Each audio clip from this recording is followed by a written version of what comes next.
Netanyahu terkaget-kaget karena Iran mampu bangkit dan membalas serangan rudal Iran canggih bernama Fatah menghancurkan sekolah di Tel Aviv.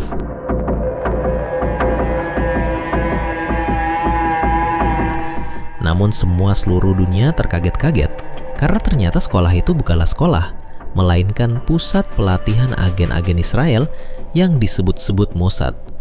Sama seperti peribahasa yang kita kenal selama ini, ada Israel di balik sekolah.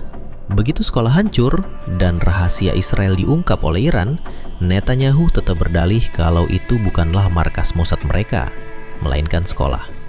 Israel menyalahkan Iran karena terdapat korban jiwa, namun dunia justru tidak mendukung Israel karena bukti-bukti yang ditemukan ternyata tidak ada satupun korban jiwa anak-anak ataupun guru di sana, tapi justru orang-orang dewasa berpakaian militer di sana.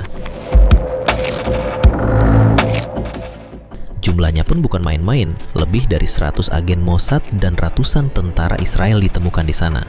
Iran pun mengungkapkan kepada dunia jika bangunan itu bukan sekolah, melainkan markas militer Israel.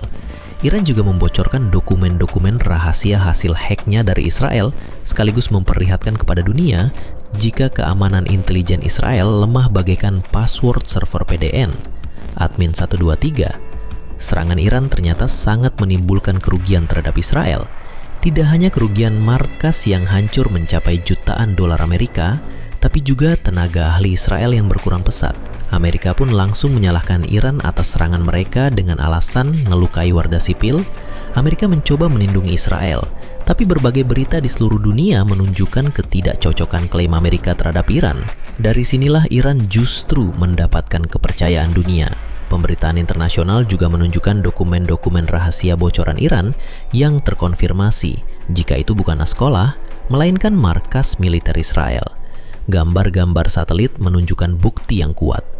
Tekanan internasional terhadap Israel semakin meningkat, terutama negara-negara Eropa yang mempertanyakan keputusan Israel yang menggunakan fasilitas sipil demi operasi militer mereka, menggunakan warga sipil sebagai tameng mereka. Masyarakat Israel sendiri yang mengetahui rahasia besar ini mulai berdemo di mana-mana. Kritik keras datang dari berbagai arah. Mereka meminta transparansi oleh pemerintah. Salah satu warga sipil yang ikut berdemo mengambil mic reporter dan berkata, "Netanyahu, kau telah membawa kami ke neraka, mencuci otak kami, mempropaganda kami, dan kau telah menggunakan kami sebagai tameng. Harta kami kau digunakan untuk keserakahan Netanyahu. Mana kedamaian yang kau janjikan itu?" Tekanan juga datang dari DPR dan partai di Israel. Sebagian besar meminta Netanyahu untuk mundur dari jabatan karena ketidakbecusannya, mengorbankan warga sipil demi keegoisan petinggi-petinggi Israel. Juru bicara Iran mengungkapkan dalam sidang PBB, disertai bukti, kami, negara Iran, tidak menyerang fasilitas sipil sekolah, melainkan markas militer Israel yang disembunyikan oleh Israel di balik kedok sekolah. Semua mata dalam ruangan langsung ke arah jubir Israel. Terutama Iran membeberkan percakapan militer Israel yang kedok Israel untuk membangun markas militernya di balik sekolah. Jubir Israel pun terdiam, seketika langsung mundur dan walkout dari ruangan. Hampir seluruh jubir negara internasional mengutuk Israel, marah dan mengutuk tindakan Israel yang selama ini menggunakan rakyatnya sebagai perisai. Israel telah memanipulasi negara-negara internasional, ujar salah satu petinggi yang ada di PBB. Banyak dari korban kejadian itu adalah agen-agen yang terlatih dan senior yang selama ini memiliki peran operasi intelijen di luar negeri. Dalam waktu singkat, negara Barat, Asia, dan Timur Tengah mengajukan protes terhadap Israel.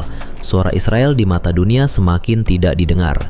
Pemimpin Iran dengan tegas mengatakan akan selalu melawan dan mengungkap seluruh kebusukan Israel ke dunia.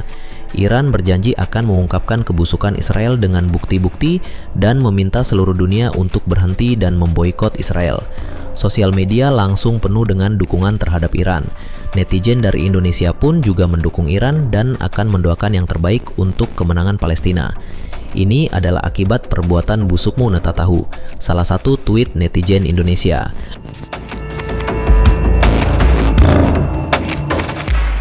Di Tel Aviv, kerusakan akibat rudal Iran begitu parah. Bangunan hancur berkeping-keping, jalan-jalan yang sebelumnya banyak kendaraan kini kosong plong.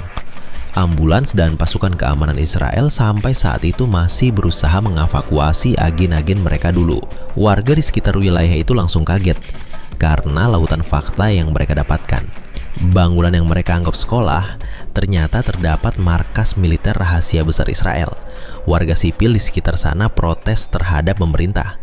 Mereka selama ini dibohongi oleh pemerintahnya sendiri. Amerika tetap mempertahankan argumen mereka dan melindungi Israel. Namun negara-negara justru meragukannya. Bahkan negara-negara yang pro-Israel sendiri mulai sadar dan mempertanyakan aksi Israel. Mereka bertanya-tanya, jangan-jangan mereka sendiri juga dipermainkan oleh Israel dan dimanfaatkan untuk kepentingan Israel itu sendiri. Semakin banyak bukti yang terungkap membuat Israel dikucilkan. Sudah diserang oleh dunia internasional, diserang masyarakatnya sendiri pula. Netanyahu langsung membuat video klarifikasi. Tapi kali ini nggak minta maaf, malah ngotot jika ia dan petinggi Israel lain tidaklah salah. Yaping sana-sini tanpa bukti. Rasanya ingin langsung pencet tombol ulti badang ke Netanyahu biar kapok. Pemimpin Iran merasa puas dengan terungkapnya seluruh kebenaran ini. Rudal-rudal yang Iran kirim bukan untuk ditujukan ke warga sipil, melainkan untuk membela diri dan menargetkan markas Israel itu sendiri. Israel harus tanggung jawab atas tindakan mereka, terutama terhadap warga sipil yang mereka manfaatkan sebagai tameng. Karena banyaknya tekanan, Israel justru membungkam dan menangkap para pemimpin demo, menembakkan peluru sebagai peringatan. Suasana di dalam negeri Israel justru semakin ricuh. Negara-negara luar semakin mengecam tindakan Netanyahu, namun malah dibalas jika ini adalah urusan negara Israel. Pihak-pihak luar tidak boleh sekalipun ikut campur terhadap urusan Israel. Padahal jelas-jelas ini adalah pelanggaran berat. Petinggi-petinggi Israel akhirnya menyambut saluran televisi mereka sendiri, membuat reporter dan jurnalis di sana sulit untuk memberitakan semua kejadian kelam yang terjadi di Israel. Tidak hanya saluran televisi, tapi juga internet dicabut, yang membuat seluruh warga Israel tidak dapat berkomunikasi. Beruntungnya, ada beberapa warga Israel yang memiliki Starlink Elon Musk. Mereka masih bisa live dan memberitahu kepada netizen tentang apa yang terjadi di Israel. Viewsnya pun juga gak main-main, yaitu sebanyak 1 juta penonton di TikTok. Kabar ini viral lah pindah di mana-mana dan beritakan sampai ke meja PBB. Negara-negara lain mengancam Israel dan berniat memutuskan hubungan diplomatik dengan Israel. Namun, lagi-lagi, semua tekanan ini dibalas Israel dengan jangan ikut campur urusan negara kami. Petinggi Israel malah memberitakan tentang banyaknya senjata yang mereka miliki, banyaknya rudal, tank, pesawat, dan prajurit terbaik mereka. Israel malah sempat-sempatnya menyombongkan diri. Netanyahu memberitahu kepada seluruh dunia jika Israel akan menang dan pasti akan menang. Iran pun membalas, kita lihat saja endingnya.